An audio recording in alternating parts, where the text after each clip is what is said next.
Hello साथीहरु नमस्ते म विष्णुमाया श्रेष्ठ हजुरको अगाडि आज अर्को नयाँ भिडियो लिएर आएकी छु। आजको भिडियोमा म हजुरहरुलाई कर्कलो गावाको पकोडाको रेसिपी शेयर गर्छु। त्यसको लागि मैले हिजै मसुरको दाल भिजाएर अनि यो दाल चामल र सुकेको खुर्सानी अदुवा लसुन राखेर पिसेर राख्छु है।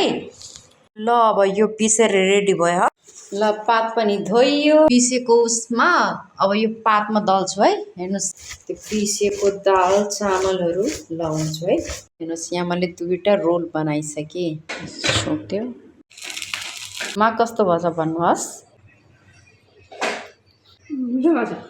मिठो छ यो छोरी खाऊ अन्य ले पकोडा कस्तो भछ नानु मिठो दामी बन्यो दामी भछ। हजुरहरु पनि घरमा पकाएर खानुहोस् अनि हजुरलाई के रे लाइक सब्स्क्राइब गर्नु।